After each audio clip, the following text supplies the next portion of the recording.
5 seconds to go.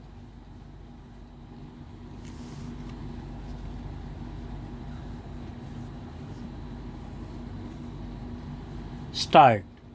The House will remember that there was some talk at one stage of a Commonwealth citizenship.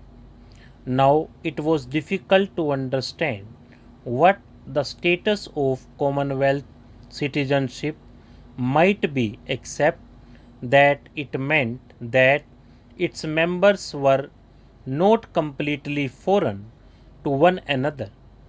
That unforeignness remains, but I think it is as well that we left off talking about something vague which could not be surely defined.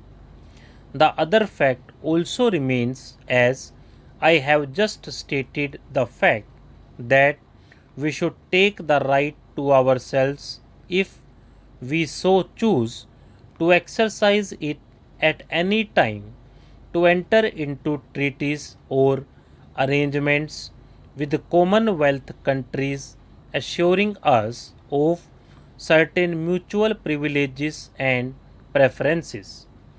I have briefly placed before the House this document. It is a simple document, and yet the House is fully aware that it is a highly important document, or rather, what it contains is of great and historic significance. I went to this conference some weeks ago as the representative of India. I had, of course, consulted my colleagues here previously, because it was a great responsibility, and no man is big enough to shoulder that responsibility by himself when the future of India is at stake. For many months past, we had often consulted one another, consulted great and representative organizations, consulted many members of this House. Nevertheless, when I went, I carried this great responsibility, and I felt the burden of it. I had able colleagues to advise me, but I was the sole representative of India, and in a sense, the future of India for the moment was in my keeping. I was alone in that sense, and yet not quite alone, because as I travelled through the air, and as I was there at the conference table, the ghosts of many yesterdays of my life surrounded me and brought up picture after picture before me, saints and guardians keeping watch over me, telling me perhaps not to trip and not to forget them. I remembered, as many members might remember, that day 19 years ago when we took a pledge for the first time on the bank of the river Ravi at the midnight hour on 26th January, and how we took that oft repeated pledge year after year in spite of difficulty. And finally, I remembered that day when, standing at this very place, I placed a resolution before this House. Let us not be led away by considering the situation in terms of events which are no longer here. You will see that the resolution of the Congress that I have read out says that because India becomes a republic, the association of India with the Commonwealth must, of course, change. Further, it says that free association may continue, subject only to our complete freedom being assured. Now, that is exactly what has been attempted in this Declaration of London.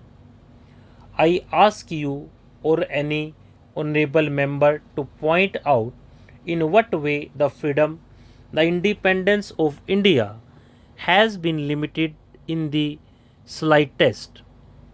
I do not think it has been. In fact, the greatest stress has been laid not only on the independence of India but on the independence of each individual nation in the Commonwealth. I am often asked how we can join a commonwealth in which there is racial discrimination, in which there are other things happening to which we object. That I think is a fair question, and it is a matter which must necessarily give us some trouble in our thinking. Nevertheless, it is a question which does not really arise.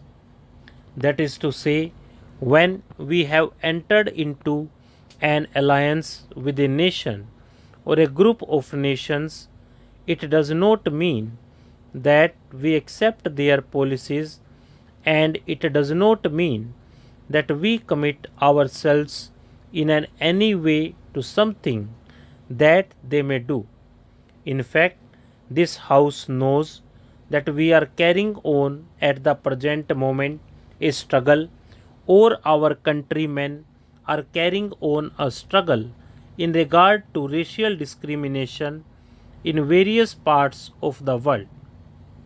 The House knows that in the few years, one of the major questions before the United Nations at the instance of India has been the question of Indians in South Africa.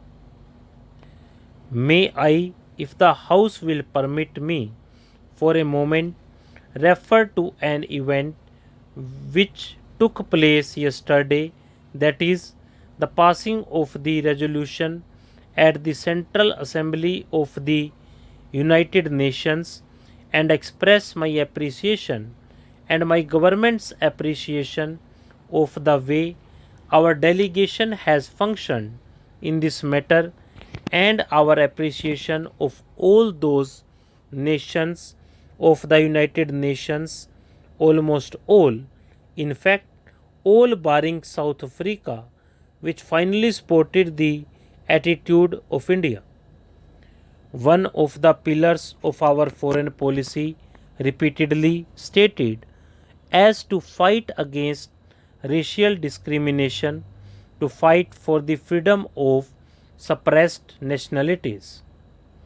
Are we compromising on that issue by remaining in the Commonwealth?